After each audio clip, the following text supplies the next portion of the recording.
of like, I don't know, sort of like think it over and get treatment. By treatment, I mean um, self-care treatment. Like find out what Marty what Marty needs.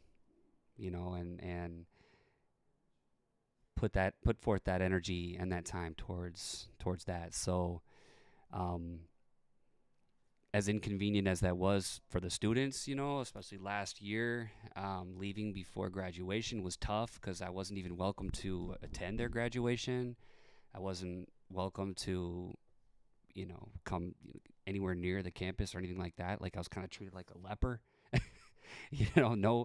No one was allowed to like even reach out to me, to text me, to call me, to email me or anything like that. And no one even knew the reason why. They just knew that I was on medical or family leave or whatever. I remember one time I was driving down 60th Street and um, I saw one of my volunteers, an elderly guy who was like pretty awesome from Iran, and he flagged me down. I pulled over. We gave each other a hug because I hadn't seen him in like a month and a half, couple of months, whatever. And then some students saw me get out the car and they pull over, and then there was just like a little hug fest and a little happiness, and everyone's like, "Oh my God, are you all right?" Blah blah blah, and somehow that whole interaction got to the office of the superintendent, and then that got into, that was like a threatening email with like school policies displayed on the email about how I'm violating this and violating that, and um, I don't know. It was again like, why are you treating me like that? Like you don't even know what the illness is, if it is even an illness. Like what if I was like suicidal or homicidal or something like that? Especially because like when I came back to the position, um, it just wasn't. It wasn't. I don't know. It was like, we're happy to have you back. We want you back, but it was more like, um, you really have no other alternative. Like you have to come back on this date, on this time. And there was just a lot of like frantic, hostile energy. Um, I didn't have anyone with me. I didn't have the teachers union with me. I didn't have any lawyer with me or anything like that. Oh, oh, hey, hey. Thank you, sir.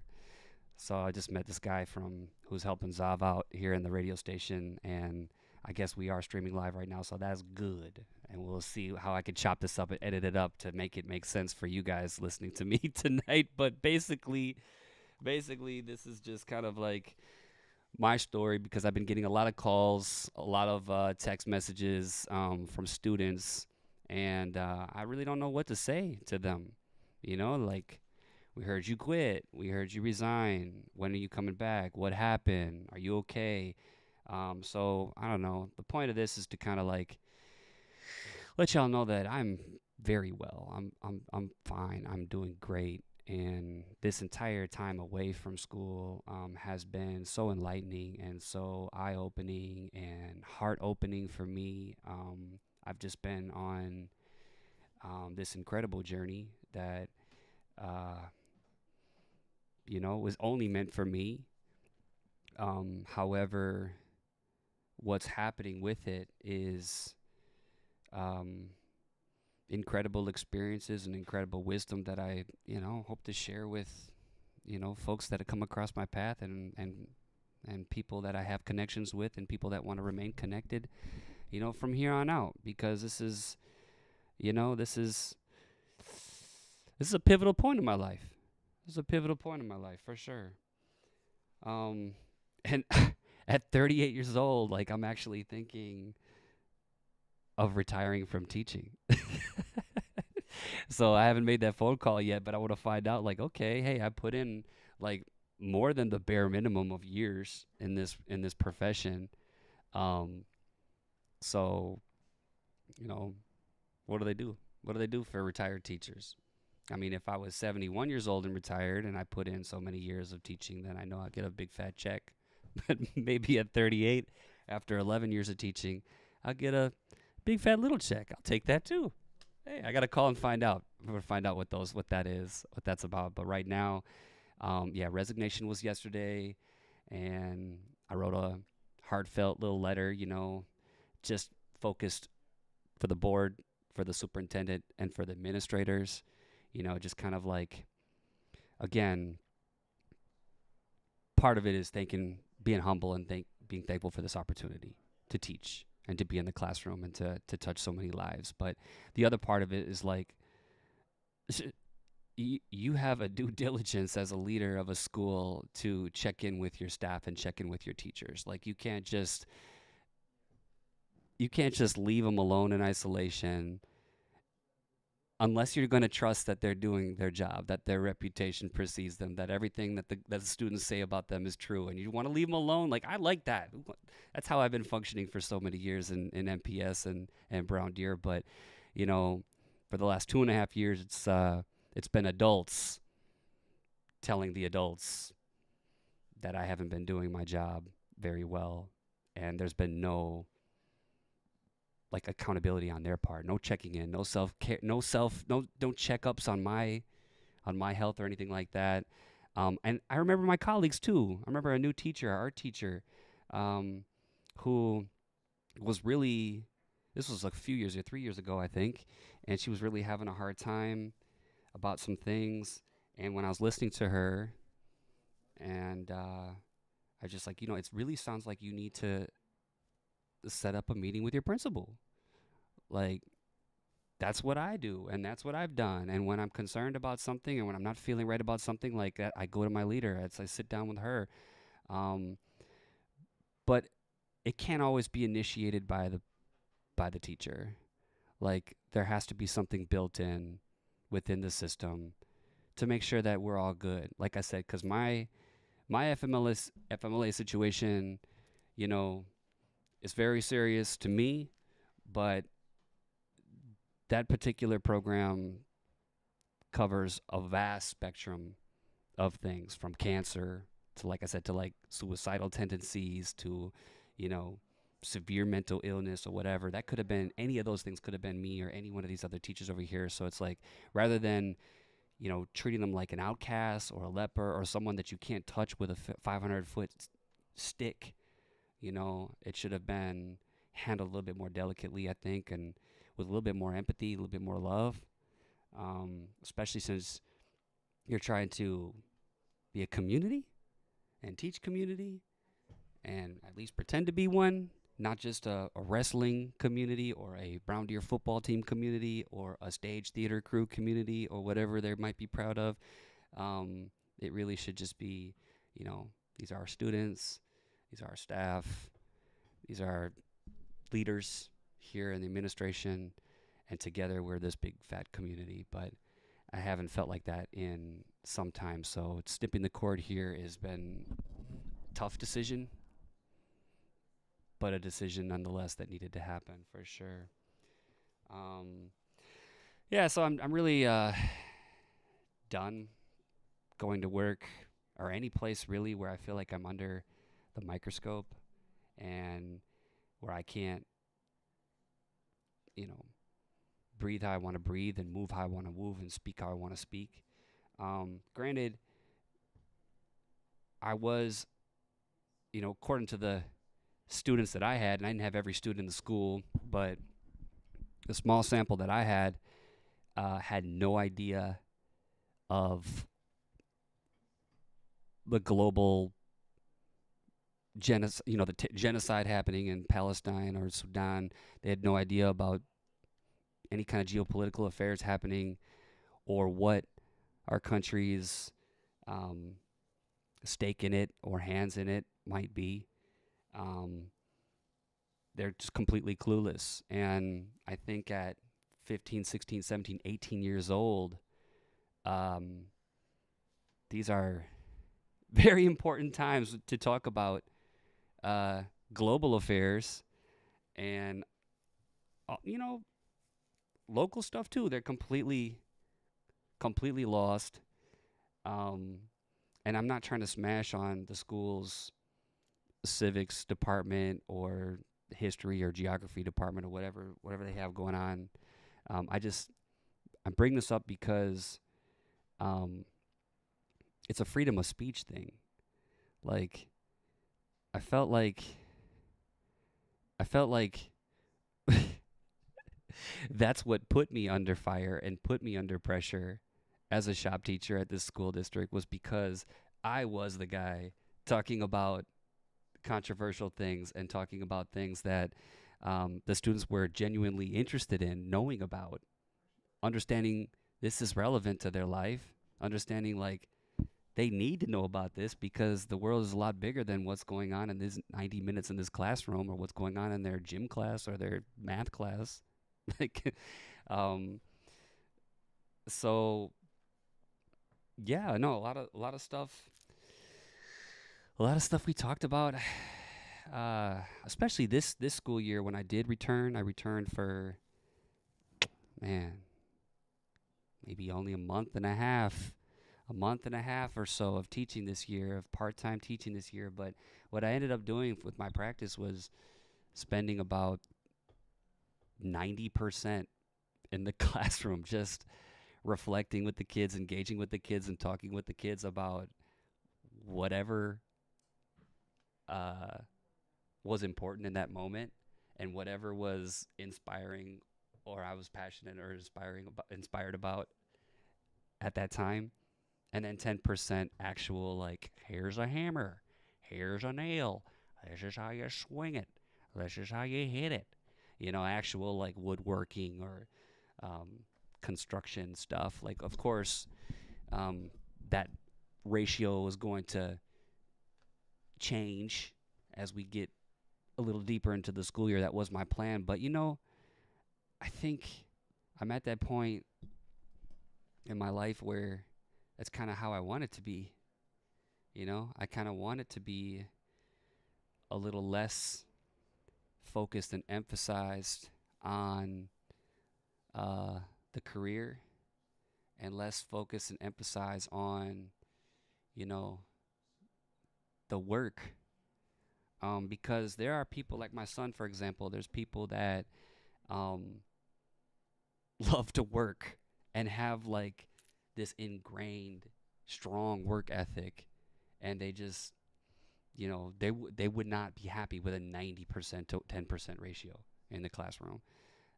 They're going to need to get out there and do more stuff, and I understand that. I do get that, because that's the way I was wired too, for many years. But now um, I'm kind of seeing things a little bit differently. I'm kind of seeing the life work balance a little bit differently, and yeah, I think less less emphasis, more emphasis on discovering who you are as a person, and that's stripping down all of the things that people have told you who you are your whole life, or people you know judging you, um, or things that you're seeing on your algorithms, or on your advertisements, or things that you're seeing, how you dress, or what you listen to, or whatever. Like, strip all that away and really truly look within and find out who you are. How do you tick, and break it down to its essence. And like that in its sense is a conversation. That in its sense is a classroom, you know? And I guess what I'm going to practice is kind of weaving that education, weaving that conversation and that discourse into whatever it is the objective is, right? If we're going to be learning construction, because I'm always going to be a teacher. I'm always going to be teaching. Probably always going to be working with young people, but I think at this point now it's whoever's ready. It's little tiny young people. It's medium young people. It's high school, college young people. It's 20-year-old, 30-year-old young people. It's 40, 50-year-old young people. It's all kinds of young people that I want to reach right now and teach and inspire. Um, so I guess one very important point that I need to make here, was, yes, I experienced a lot of Um, a lot of I just scrutiny from colleagues and administration and adults, but it was the love from you all, from all you students, that literally like just kept the engine going, that kept the heart pumping. Um, you know, and I didn't have to try at all. I literally just came to work and was me. All of a sudden it wasn't work. It was just like getting there, doing the things they said I needed to do, checking out, making sure that all the things that they said I need to do were ready for the next day. All that was what I dreaded. It was the in between time with each one of you that really like drove me, that left me feeling gratified, satisfied. All those authentic relationships and connections um, that we made, uh, those are those are real. Um, so when I see you out in public, it's gonna be first name basis. It's gonna be human to human. So that's how I've always operated, right? But I think I'm realizing like I can still have those genuine, authentic relationships and connections with people, and I don't have to be a slave to an archaic education system. You know, I've been talking for years about, I don't know, having my own free flowing education system, and bringing other uh, enlightened individuals to come in and assist with the teaching and with the hosting and with the moving and flowing of things. Um, I'm excited what the possibilities are with that. Yeah. Um, got some notes here. Yeah. So, really, this separation uh, is breaking free from the limits, these imposed limits. I remember last year, the school was so proud to have Jesse Jackson come visit the school, and it was during election season, and there was a panel of a few other like active Democrats that joined him. Um, and with all due respect to the Reverend and those other individuals who were on that panel with him, but like, yeah, I brought a couple of seniors with me to the forum in the middle of the school day, and I had my kafia wrapped over my head, and the students grabbed some signs that were in my classroom that were talking about a ceasefire at that time, and we're talking about freeing the people and whatever. And as soon as we walked in, the gasps, the snares, the looks that I got from all of my colleagues, it was just like, and then like, I didn't even want all that attention. It wasn't about the attention. It was about, you know, giving the children that I brought with me, who are adults ready to graduate in a few months, like giving them a different perspective and helping them understand that, yeah, these are Democrats. They're not Trump. They're not Trump. They're not Republicans, but yeah, they're still Democrats. And what exactly are they doing necessarily? How are they implicit or not implicit in this war of terror that we're very much supportive of and very much involved in? What are they doing to, cease and desist it?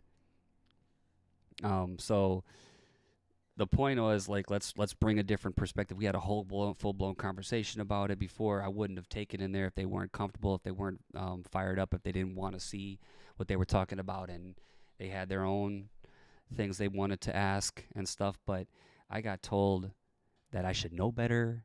I got told that I should leave. I got told that, they were just like, making my students feel uncomfortable. They were like hiding their signs and stuff like that. At that point, I asked the kids to come follow me and let's get them out of here because I didn't want to keep them in any uncomfortable space. But um, this is a place of education, man. Like that particular instance, uh, I don't know. That to me, right then and there, and many other instances before that too. But like for that one right there, I knew like um, I don't belong here. I don't belong here. And yeah, it's what an incredible opportunity it is to like I don't know have that platform and have that kind of access, you know, to them, to their hearts, to their minds. They're trapped in a classroom with me. They have to be there. Uh, I meet with their parents and their family. Their families all know me and stuff like that. So like that's incredible, and I definitely have taken the fullest advantage of that throughout all these years by helping families, by being available to them, by being a real person for them, a real supportive person for them and their struggles, as well as their children on a day-to-day basis in the classroom, bringing them to this radio station, bringing them to this platform over all these years, bringing them out in the community, um, connecting them to all kinds of opportunities. But I'm still going to be a great connector, even without this title, even without this position. I'm still going to be a great linkage person to resources and to opportunities. That doesn't just go away. What goes away is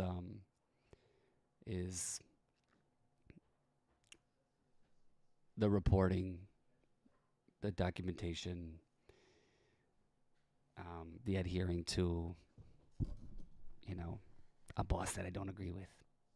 So, but I'm excited to um, be my own boss.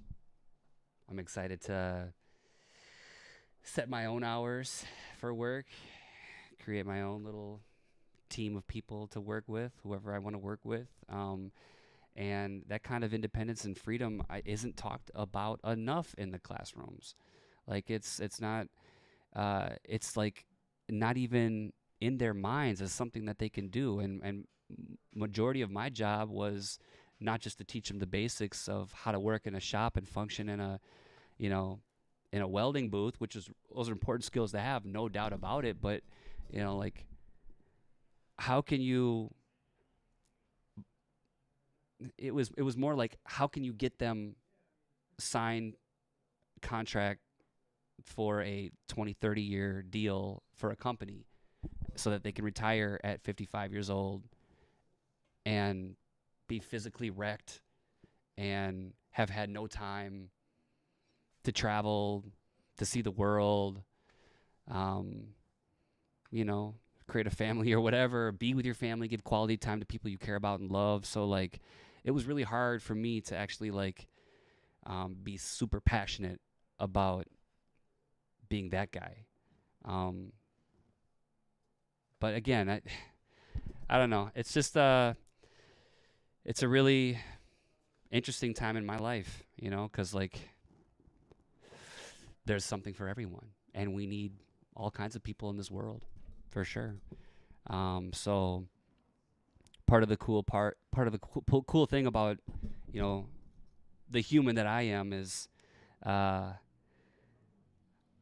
yeah, I could see that in different people. I can see kind of you know how they're wired and what they're driven to do and what their purpose is, and I help pull that out of them, and I help challenge them, um, and in the process of doing that, like beautiful relationships are formed.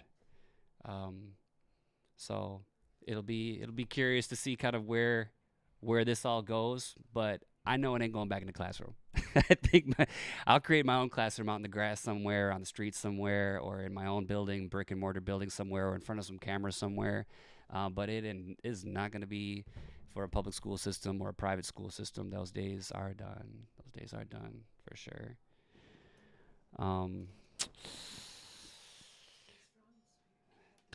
Man, thank you. Thank you so much. So, I've been reading this book and I've been practicing yoga, and I'm in a little training program to become a certified yoga teacher, which is, it's a fun option to have if I have those credentials, because I'm already a credentialed contractor and I'm already working in the field with subcontractors and contractors, and kind of got my hands in a bunch of other little projects all over the place and staying busy that way. Um, but to like be practicing something like yoga has been the catalyst, honestly, for all of this. And you can't get mad at it because it's so pure and it taps into your purest essence. It taps into your divine self. It taps into your highest self. So it's like you can't get mad at that. You can't get mad at how your life forms from this, because this is kind of like a gateway practice.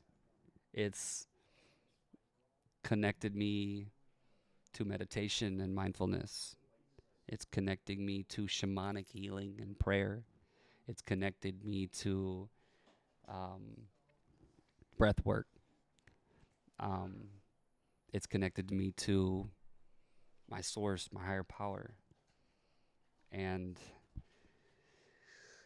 honestly, like, as I continue down this path, this yogi path, and continue to discover my purpose and myself, my true self, and um, and unlock all of these answers to life and all of these incredible powers that I have, that we all have within ourselves. As I continue to do that and explore that, um, I'm going to be even more inspired to be a teacher out here, because people need it. We're so lost, especially in this country. Especially in this country. Why other countries are trying to model after this country, uh, they're lost too. You know, there's many beautiful things about this country, no doubt, hands down. But the spirituality, like cultural, ritualistic aspect, is so buried and muddied and mucked under commercialism and capitalism. It's there's just so much misinformation and information withheld from us. You, I'm sure you get that elsewhere around the world too, but I don't think you get that like you get that here. I think you get that here more than anywhere else.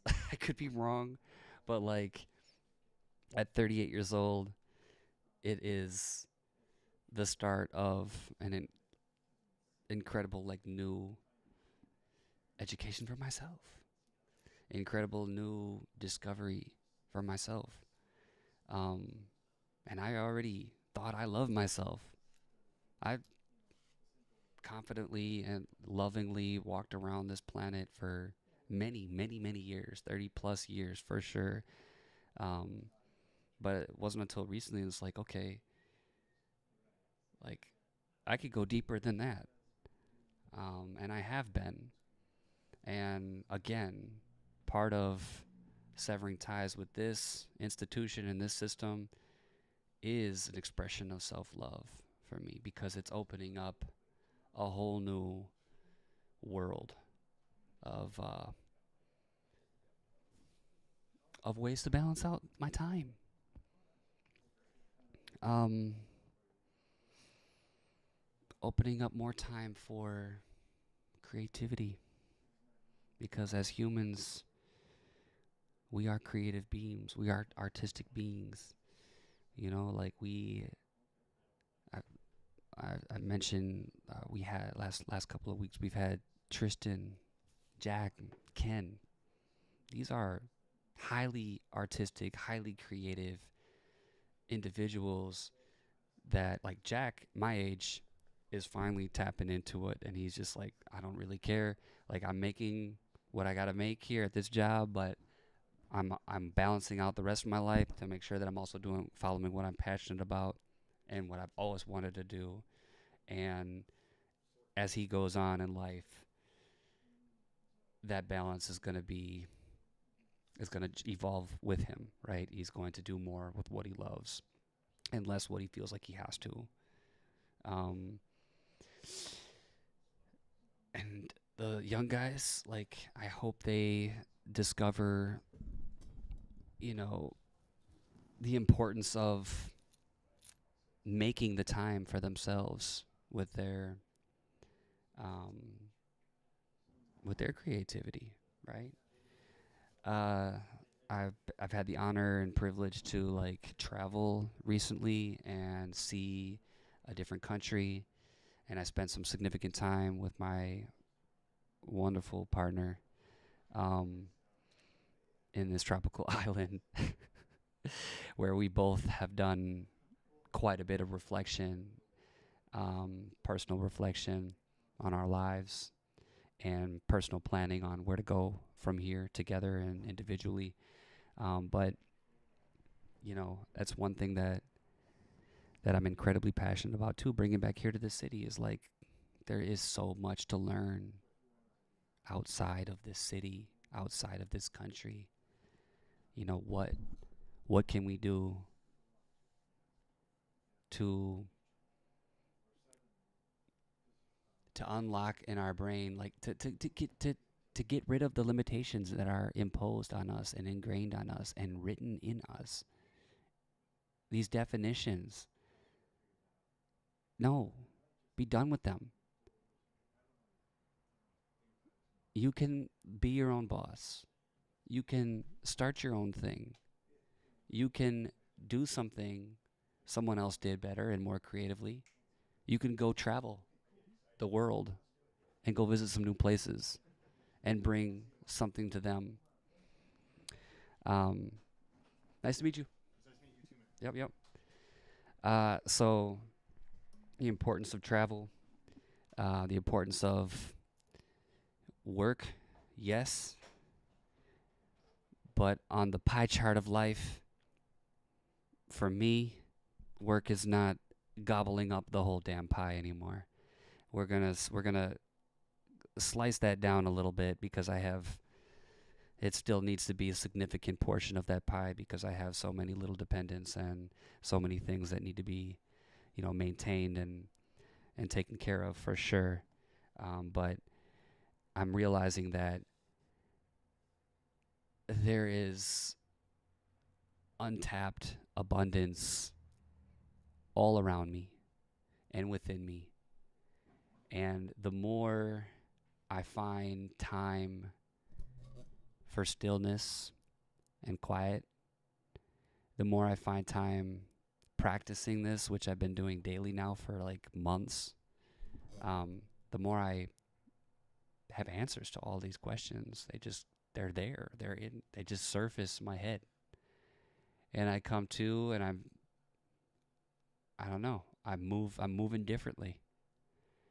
And moving with a lot less anxiety, a lot less worry, a lot less stress.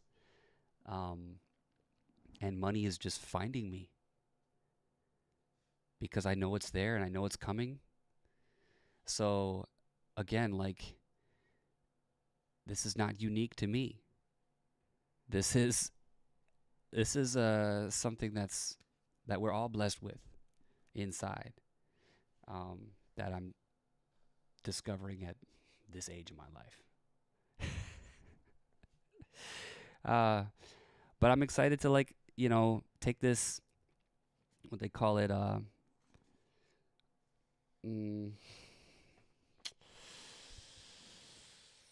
probably saying it wrong, but Brahmakaraya, which is like this life prana energy, which is like, all right, what are you allocating your life energies to? What are you, how is it equitable for what you got going on? And how is it meeting your needs as a human, your soul needs, your spiritual needs. And for me, like my spiritual needs, I'm realizing need to be weaved into everything. They need to be weaved into my hobbies. They need to be weaved into my service to the community, to my time parenting and my quality time with my kids. The spirituality needs to be weaved into my fitness, my running, my biking, my yoga. Um, Honestly, like that has never been a part of my life. That's never been coached, taught, encouraged from any of my loved ones to me. And this was just like everything else that I do. This is just self-discovery and self-taught, which these kids, you all know this already. You're all doing this on a daily basis on your phones, self-teaching and yourselves what you want. you're you're researching how you research. You're doing your own digging. Um, we just need a little mentorship, little guidance, you know, and it don't take much in this technological age to alter your algorithms on your phones to, I don't need to be all up in your stuff, but a little bit of time together and a little bit of sharing together is going to change the way things are fed to you. And some things shared, some things that you receive are going to stick, and you're going to want to do something with that. Um, Finding with this break, with this time, I found uh, myself in some really challenging positions. Again, I had to leave in order to not completely lose everything. I had um, my children uh, and their placement.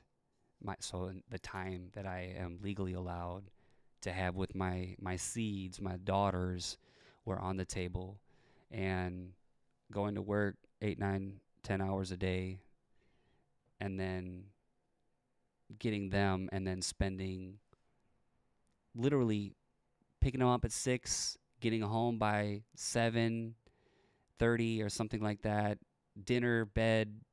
It just was like it wasn't working. And then being to work at my job at 7:30 in the morning while they're supposed to be at their schools by like 8. It just, how is that going to work? How is that ever going to work? It was way too stressful for everybody involved. Um, so that break was for me to like figure out, all right, how am I going to make this work? How am I going to give these kids precious moments and embrace all of the moments with them, and not just be, all right, eat, get dressed, brush your teeth, go to bed, wake up, eat, get dressed, go to school, blah, blah, blah. Like, no, that's not life. Um, so breaking from that to reevaluate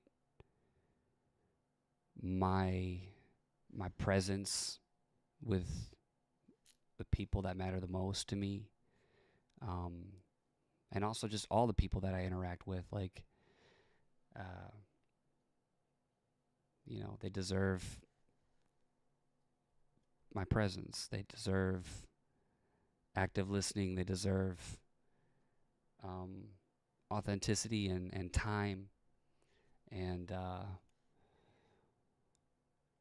anything that's taking that away um, needs to be tapered off and cut off. So, yeah.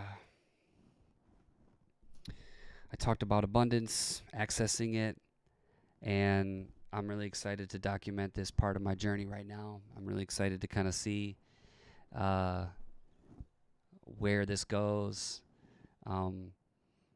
Because again, like, as much as I loved the job teaching, it really wasn't a ladder type situation. You kind of like, you're there, you got your salary, you're doing the same thing year after year, same lesson plans, same thing. Um, I'm ready to spice it up a little bit. I'm ready to start taking some more risks. I'm ready to start um, engaging in some new projects and seeing what kind of things build from there. Um, this is my life. This is my life, and I'm gonna have some fun with it while I'm in it. And heck yeah, I'm gonna take my kids along with me. They need to see the world too. They need to be a part of this adventure too. They need to learn these things that I'm learning right now too. And I've been talking to them differently and teaching them differently. They've been seeing these changes in me as well.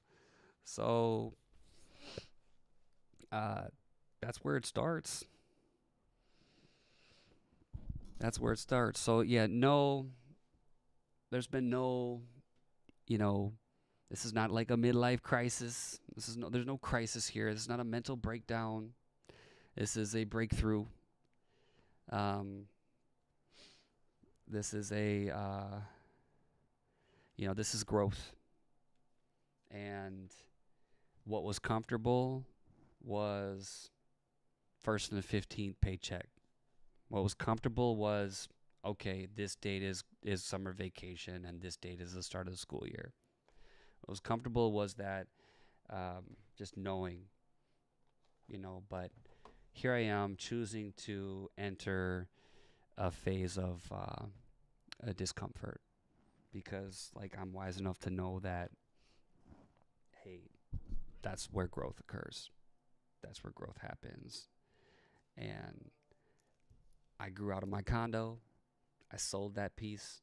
I've been there for 30 some years in that same house. A lot of locked in energy from previous divorce and death and squabbles and quarrels and everything just trapped in there, and ex relationships and everything. So that's gone. That's free. That's done. Um,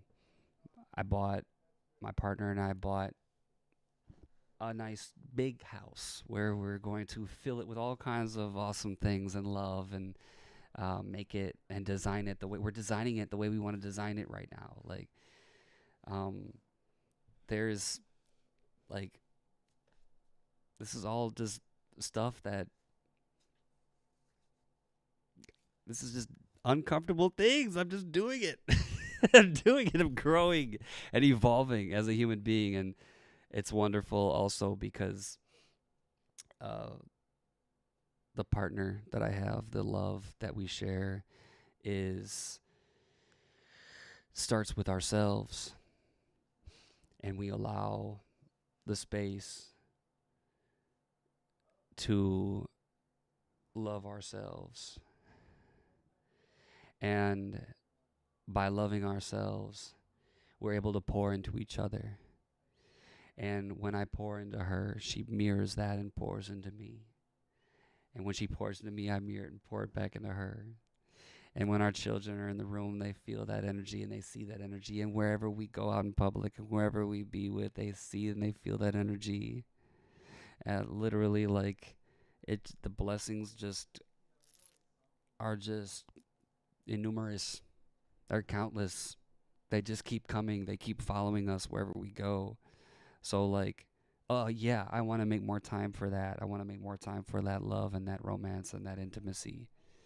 No doubt, hands down, there's something incredibly cosmic about that that is definitely a driving force with, you know, into all of this change, into all of this discomfort, into all of this growth. Um, I'm all about that, and I'm all about encouraging people to start within, love themselves, and see what kind of streams start flowing towards them from there. Honestly.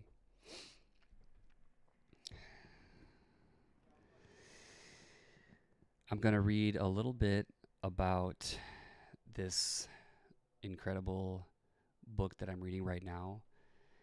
It's called True Yoga. It's by Jenny Lee. The community that I found myself with, actively involved in right now, um, is through Empower Yoga. Empower, I think it's called Empower, MKE. I don't know, I just call it Empower. But they it's just me and like, I don't know, 20 other yogis in a circle, supporting each other, learning from each other, learning the principles and of yoga and practicing the asanas, the movements together, but also learning how to embody that off of the mat in life. And this book really breaks it down. Um, so Jenny Lee's breakdown of the 8 limbs of yoga. Um, we have the first one is yama, which are your ethical restraints. And these are the moral guidelines fostering harmony with others. They include ahimsa, which is nonviolence, satya, which is truthfulness, asteya, ooh, I'm really murking these words, which is non-stealing, moderation, which I talked about a little bit, brahmacharya, and non-possessiveness.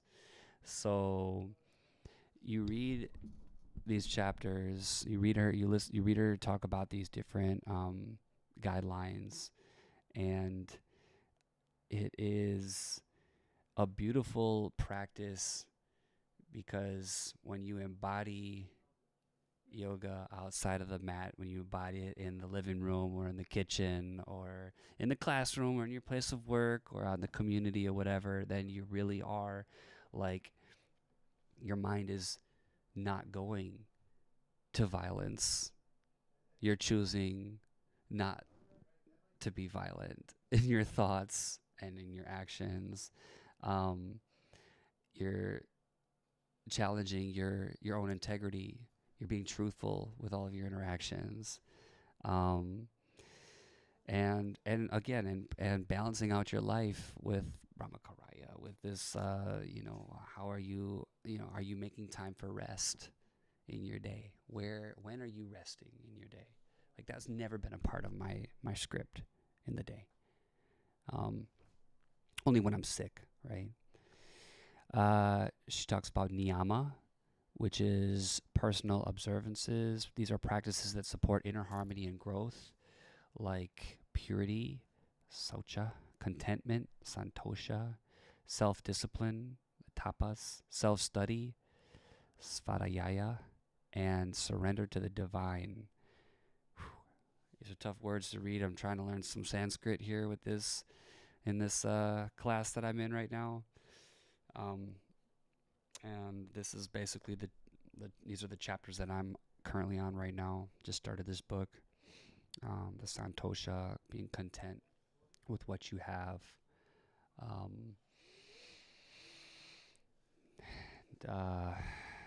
We have the asanas, the cultivation of physical comfort, steadiness, and ease in the body to eliminate restlessness and prepare for meditation. And the more I practice, the more I'm preparing for meditation. Like, the more I'm realizing that meditation is going to be central to my purpose.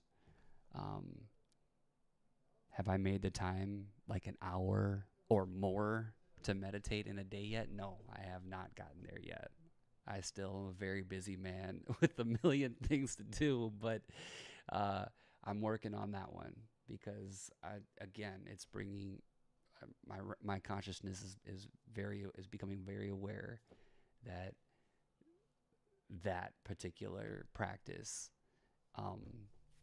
is pivotal in this process of growth, in this process of enlightenment and awakening.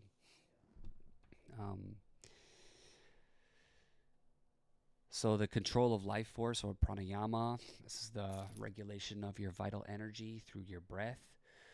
We talked about breath work, brought Bena on here, this combination of her discovering pranayama and me discovering yoga and putting it all together is just like, I believe the gods are happy right now at this connection. And my students might not be so happy that they don't get to see me on a daily basis. But you know what? I'm not hard to find out here. I'm really not, man. I'm literally like Mr. Milwaukee, dude. Like you can't not find me. I'm in Milwaukee. I'm all over. I'm Martar Man. You find me on IG, you find me on Facebook, find me on TikTok. You could find me at River West Radio. You could find me downtown where I just moved at. So um, definitely need to and will connect for sure. Um, the withdrawal of the senses, pratahara, turning inward by quieting sensory distractions, creates inner tranquility and readiness for deeper focus. The dhyana, which is meditation, continuous inward flow of awareness when consciousness remains undisturbed and attuned to spirit. And we're running out of time, but when I was a boy, um, growing up in a household, an atheist household with a mom and a dad that just mocked God and mocked Jesus and didn't, and raised my two older sisters to be that way too. So it was me, older sisters, and two parents when they were together, which they weren't together for very long before they, big sister left for the streets and middle sister was kicked off to boarding school and dad left and severed the ties with ma, and it was mainly just me and ma. But it didn't matter. Like I still those memories of mockery and of like dampening down any kind of like spiritual thought or feeling. Well, for they stuck with me for my entire life. I used to have a friend called Spirit. I don't know where he came from, or it came from, or they came from, but I used to call and hang and talk with my spirit. And that's something that you know, with this new path here that I'm rediscovering here, I'm rediscovering um, how to tune back in because, yeah, a lot happened from being 6-year-old, 7-year-old Marty talking to the spirit to 38-year-old now realizing that spirit never went away. Spirit's been with me, watching over me, and hanging with me this whole time, guiding me. Um, but now it's just a matter of like, all right, I'm making time to rediscovering that relationship. Um, again, like things that were not encouraged in the 9 to 5 at all. Things that, like, nah, you can't talk like this there. Not allowed to, even in a place of education, a place that's supposed to expand your consciousness and help you become thinkers in society. Um, think a little bit too freely. You're a pariah, you're outcast. You're no longer welcome to be yourself. Um, back to the last limb here, the last sutra here, samadhi, bliss or union, the culmination of all of these limbs that we talked about. The concentration, the meditation, the withdrawal of the senses, the control of the breath, the asanas, the physical movements, and the ethical restraints and personal observances. So the samadhi is the union of all of them, and the reunion of individual and universal consciousness experiencing transcendent joy and oneness. It's beautiful. I think my time is up. Damn, Zav. But that is it. Cut off.